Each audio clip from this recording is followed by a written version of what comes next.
मैं तुम्हें नई किताबें नहीं दिलवा सकता, पहले ही बहुत ज्यादा खर्चे हैं, ऊपर से तेरे ये मुतालबे। अब्बू, टेस्ट था इसलिए कहा था मैंने। तुझे पढ़ाने का मुझे क्या फायदा, कल को तुम्हारी तो शादी हो जानी है, मेरा पढ़ाया किस काम। और नासर, तो ये तू बात ठीक नहीं कर रहा। और बेटियां तो नाजुक फूल होती हैं, इन पर पैसा खर्च नहीं, मोहब्बत खर्च होती है। अब्बा जी, खर्चे आप नहीं करते, मुश्किल तो मुझे झेलनी पड़ती है।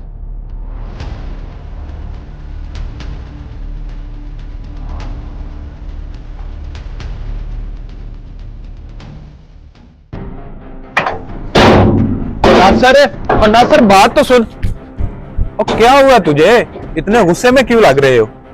क्या बताऊं भाई, मेरे घर में तो बेटी नहीं, मुसीबत पैदा होगी, मुसीबत। उसके खर्चे उठा उठा के मैं थक गया हूँ यार। नासर भाई, ये बात दिल से निकाल दो कि बेटी मुसीबत है। तो जिस घर में बेटी हो ना, उस घर में अल्लाह की रहमत उतरती है। ओ आदिल भाई, तुम क्या समझते हो, खर्चे करना आसान है? बेटी खर्चा नहीं, मुस्तकबिल की बरकत होती है। कल को यही बेटी तुम्हारा हाथ पकड़ेगी और तुम्हारे लिए दुआएं करेगी।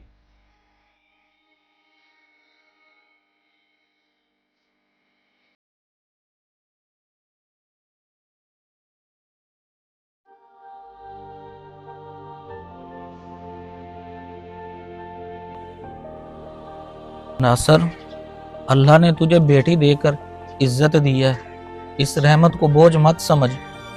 नासर, एक बात पूछूं, कभी तुमने मुझसे पूछा है कि अब्बा तूने खाना खा लिया है, दवाई ले ली है, अब दर्द कैसा है?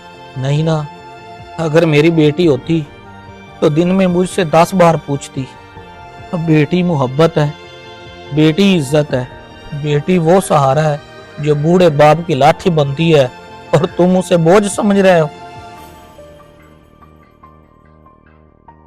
बुजी, मैं बोझ नहीं, मैं पढ़ लिख कर आपका सहारा बनना चाहती हूँ। बेटा, अल्लाह तेरे नसीब अच्छे करे, तू ही तो इस घर की रौनक है।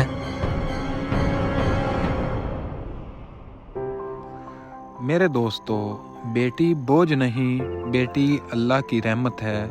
जो इस रहमत की कदर करता है, अल्लाह उसके घर में सुकून और बरकतें उतारता है।